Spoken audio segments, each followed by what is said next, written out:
तो लीजिए, आज हम आप लोगों को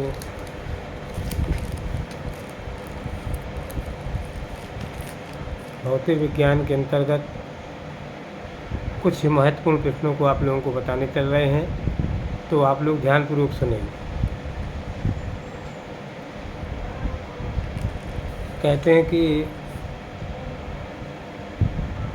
प्रकाश के अपवर्तन के नियमों का उल्लेख कीजिए,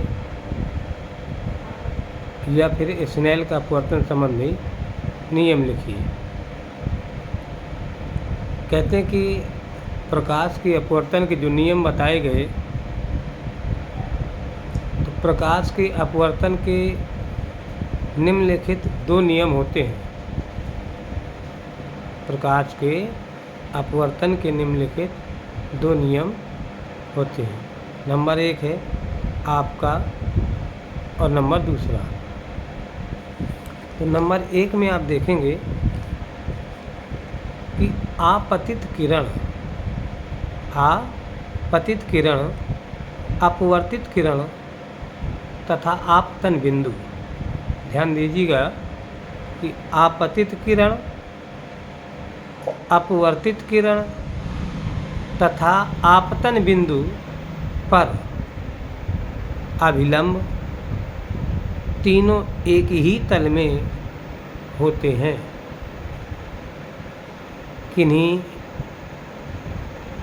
नंबर 2, किन्हीं दो माध्यमों के लिए तथा एक ही रंग के प्रकाश के लिए आपतन कोण की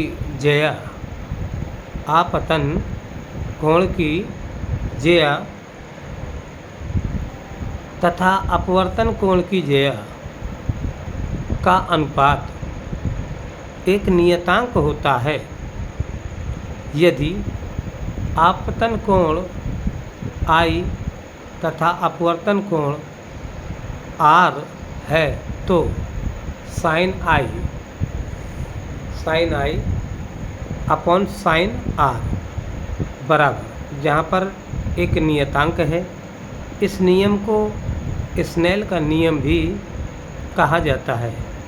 क्या कहा जाता है? स्नेल का नियम भी इसे कहते हैं। चाहे प्रकाश के अपवर्तन संबंधी नियम ले लीजिए, या फिर आप स्नेल के अपवर्तन संबंधी नियम। जैसे हम आपको एक और प्रश्न में लेकर के चल रहे हैं कि प्रकाश परावर्तन के क्या नियम हैं। प्रकाश परावर्तन के क्या नियम हैं, इसे रेखा चित्र द्वारा बना कर के समझाएं। तो क्या है कि आप जो है पहले आप इसका नियम लिख देंगे, फिर उस पर आप एक चित्र बनाएंगे। तो सबसे पहले एक M1 और M2 इस तरीके से एक लंबी लाइन खींचेंगे चित्र के लिए। फिर उसके बीचों बीच एक N बिंदु मान लिया जाएगा, और इन दोनों के बीच में और एक सीधी रेखा खींच देंगे। खींचने के बाद N से एक A अंश की एक लाइन खींचेंगे जो कोण रूप में होगी, जो आपतन कोण होगा, और एक दूसरा B जो परावर्तन कोण होगा, जिसे परावर्तित किरण और परावर्तित कोण भी कहा जाता है। तो M1 और M2, N आपका वहाँ पर जो है एक केंद्र हो गया, अभिलंब हो गया। फिर A नंबर पर यहाँ पर जो हमने कोण बनाया, तो आपतित किरण ऊपर लिख देंगे और आपतन कोण नीचे की ओर लिख देंगे। फिर ऊपर की ओर परावर्तित B वाली लाइन पर जो दूसरा कोण बनाएंगे, तो परावर्तित किरण लिख देंगे और नीचे की ओर परावर्तन कोण लिख देंगे। इस तरीके से आप चित्र को बना करके आप लिखेंगे। प्रकाश परावर्तन के नियम इस प्रकार हैं। कहते हैं कि चित्र के अनुसार M और M1 या M1 M2 कर लीजिए, एक परावर्तक तल या दर्पण है। M1 M2 या M और M1 क्या है? एक परावर्तक तल या दर्पण है। प्रकाश की किरण परावर्तक तल से टकराकर उसी माध्यम से वापस लौटती है। परावर्तक तल से टकराने वाली किरण AN आपतित किरण तथा टकराने के बाद उसी माध्यम में लौटने वाली किरण NB परावर्तित किरण है। कहते हैं कि जिस बिंदु N पर आपतित किरण टकराती है उसे आपतन बिंदु कहते हैं। फिर है कि आपतन बिंदु N पर दर्पण तल से डाला गया लंब N और N1 अभिलंब है।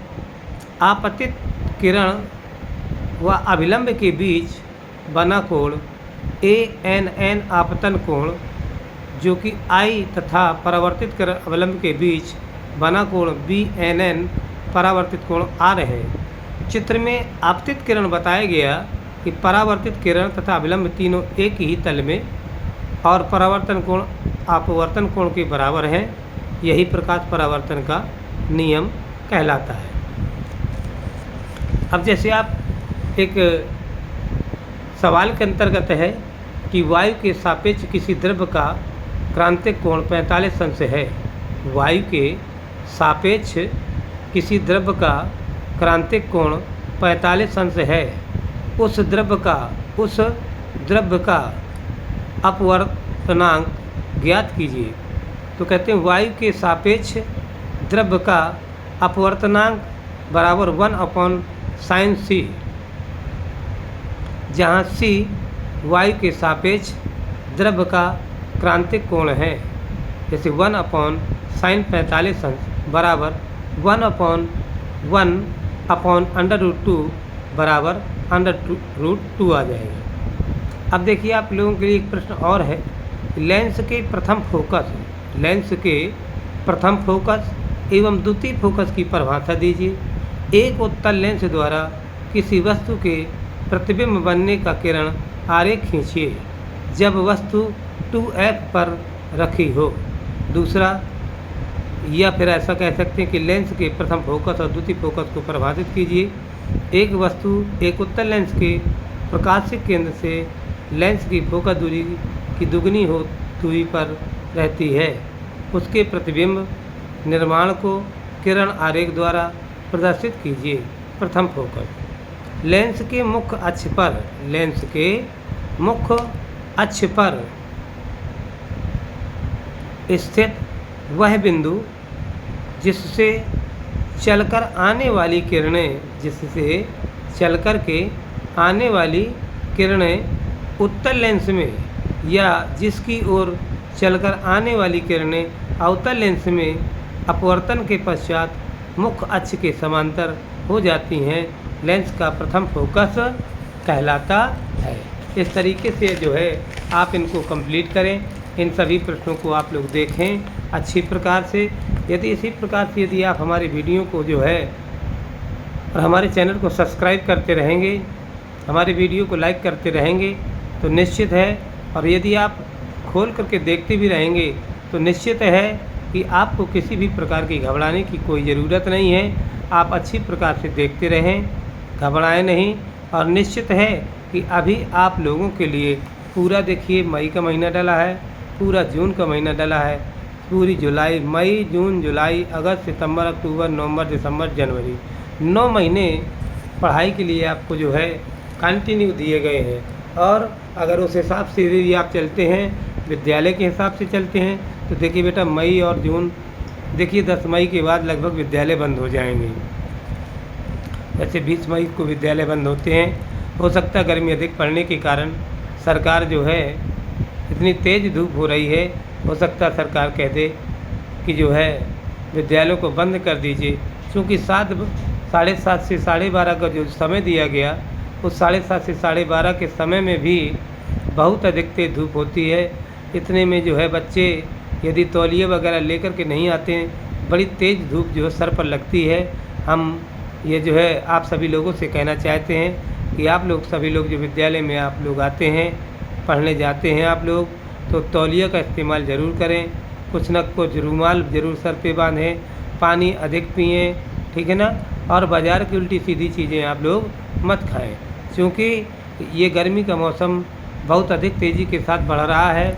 और इसका प्रकोप का कारण एक यही है कि हमारे कुछ पड़ोसी देशों के अंतर्गत जो है जो युद्ध चला, उनमें से तमाम प्रकार के जो है अवशोषण किए गए, वहाँ पर गोले दागे गए, और उसी की गर्मी जो है ये अत्यधिक हमला आप लोगों को परेशान कर रही है।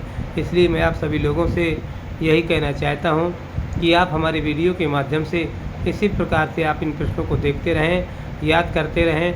निश्चित है कि आप लोगों को जो है ये अच्छे से अच्छे प्रश्न जो है आप यदि फेरते रहेंगे तो आप लोगों को ये कंठस्थ होते रहेंगे। और मैं धीरे धीरे जो है आप सभी लोगों को इसी प्रकार से जो है मैं आप बताता रहूँगा। तो अब इसकी दूसरी हेडिंग है द्वितीय फोकस। तो कहते हैं मुख्य अक्ष के समांतर चलने वाली किरणें लेंस से अपवर्तन के पश्चात मुख्य अक्ष के जिस बिंदु पर मिलती हैं अथवा मुख्य अक्ष के जिस बिंदु से निकलती हुई प्रतीत होती हैं, वह बिंदु लेंस का द्वितीय फोकस कहलाता है। इसलिए आप लोग जो है इन सभी प्रश्नों को अच्छी प्रकार से आप लोग कंठस्थ करें। जितने भी सवाल दिए गए हैं उन सभी सवालों को आप लोग अच्छी प्रकार से रट लें, ठीक है ना।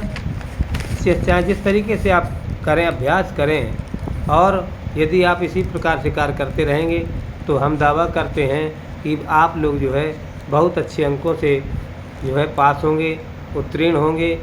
अगली आपकी परीक्षा जो होगी 2027 में बहुत अच्छे अंकों से प्रदान करेंगे। गोली दर्पण कितने प्रकार के होते हैं, इनके नाम बताएं। किसी गोली दर्पण की वक्रता केंद्र तथा मुख्य अक्ष की परिभाषा भी बताएं। तो आपको बताएंगे जो है ये प्रश्न था आपका। तो बताते हैं कि गोली दर्पण 2 प्रकार के होते हैं। नंबर 1 अवतल दर्पण और नंबर 2 उत्तल दर्पण। तो नंबर 1 वक्रता केंद्र पर चलते हैं हम आप लोग कि गोली दर्पण कांच के जिस गोले का भाग होता है, गोली दर्पण कांच के जिस गोले का भाग होता है उसके केंद्र को गोली दर्पण का वक्रता केंद्र भी कहते हैं। गोली दर्पण का वक्रता केंद्र भी कहते हैं। इसे C से प्रदर्शित करते हैं। यह अवतल दर्पण में परावर्तक तल की ओर एवं उत्तल दर्पण में परावर्तक तल से दूसरी ओर होता है। यहाँ पर आप चित्र बना देंगे गोला जो है, और एक तरफ वक्रता त्रिज्या हो जाएगी और एक तरफ वक्रता केंद्र हो जाएगा, फिर मुख्य अक्ष हो जाएगा। ऐसे ही आप इसको मिलान कर देंगे, ठीक है ना। तो आप इन चित्रों को तैयार कर लें। और दूसरा है मुख्य अक्ष। दर्पण के वक्रता केंद्र, दर्पण के वक्रता केंद्र तथा ध्रुव को मिलाने वाली रेखा को दर्पण की मुख्य अक्ष भी कहते हैं, ठीक है ना। PC दर्पण की मुख्य अक्ष होता है। अवतल दर्पण के उपयोग बताएं। एक प्रश्न और आया कि अवतल दर्पण के उपयोग बताएं। तो क्या बताएंगे आप कि अवतल दर्पण के उपयोग इस प्रकार हैं, लिखेंगे। निम्न उपयोग हैं। नंबर 1 बड़ी फोकस दूरी तथा बड़े द्वारक का अवतल दर्पण दाढ़ी बनाने में काम आता है। मनुष्य अपने चेहरे को दर्पण के ध्रुव तथा फोकस के बीच में रखता है, जिससे चेहरे का सीधा व बड़ा आभासी प्रतिबिंब दर्पण में दिखाई देने लगता है। नंबर दूसरा लिखेंगे। नंबर दूसरा है कि डॉक्टर प्रकाश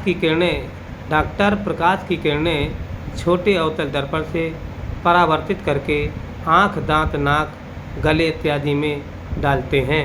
नंबर तीसरा है अवतल दर्पणों का उपयोग टेबल लैंपों के शेडों में किया जाता है। बाल्ब से चली किरणें दर्पण के परावर्तित होकर के अभिसारी हो जाती हैं और मेज के थोड़े से क्षेत्र को अधिक प्रकाश पहुंचाती हैं। नंबर 4 अवतल दर्पणों का उपयोग मोटर कारों, रेलवे इंजनों, स्टीमरों तथा सर्च लाइट के लैंपों में परावर्तक के रूप में होता है। लैंप दर्पण के मुख्य फोकस पर होता है, अतः परावर्तन के पश्चात प्रकाश एक समांतर किरण पुंज के रूप में आगे बढ़ाता है। उत्तल दर्पण की फोकस दूरी के लिए सूत्र बताएं। उत्तल दर्पण के कोई 2 उपयोग बताएं। तो उत्तल दर्पण की फोकस दूरी का जो सूत्र होता है, तो वो सूत्र होता है कि 1/f बराबर 1/u plus 1/v। f means होता है फोकस दूरी, f बराबर फोकस दूरी से इसको f को फोकस दूरी से प्रदर्शित करते हैं। u को प्रारंभिक वेग से प्रदर्शित करते हैं। u को कैसे प्रदर्शित करते हैं? u को जो है प्रारंभिक वेग जो होता है इसका, तो u को प्रारंभिक वेग से आप इसको प्रदर्शित करते हैं। और उसके बाद जो v है आपका, तो v को जो है अंतिम वेग से प्रदर्शित किया जाता है। अब उत्तल दर्पण के उपयोग हैं। तो उत्तल दर्पण अपसारी होता है। क्या होता है? उत्तल दर्पण अपसारी होता है, अतः बाजारों व गलियों में लगे लैंपों का प्रकाश उत्तल दर्पण से परावर्तित होकर के अपसारी किरण पुंज के रूप में सड़क के काफ़ी बड़े क्षेत्र को प्रकाशित कर देता है। क्या कर देता है? बड़े क्षेत्र को प्रकाशित कर देता है।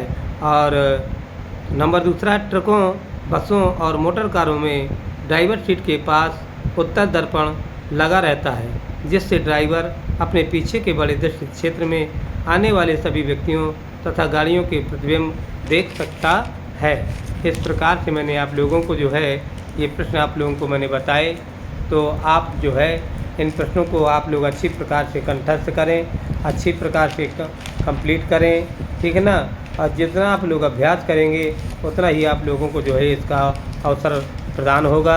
आप लोग जो है इसी प्रकार से इन छुट्टियों के मौसम पर, क्योंकि बच्चे इस समय विद्यालय बहुत कम जा रहे हैं, तो मेरा आप लोगों से यही कहना है कि आप लोग अच्छी प्रकार से कार्य करते रहें, घबराएं नहीं, परेशान मत हो ना हो, धीरे धीरे अभ्यास करते रहेंगे तो निश्चित कि एक दिन आप सफलता की कुंजी को अवश्य प्राप्त कर लेंगे। जय जय श्री राधे राधे। आप सभी लोगों से मेरा यही कहना है कि आप लोग मेरे चैनल को सब्सक्राइब करते रहें, हमारे वीडियो को शेयर करते रहें और लाइक करते रहें। आप सभी लोगों को धन्यवाद। जय जय श्री राधे राधे।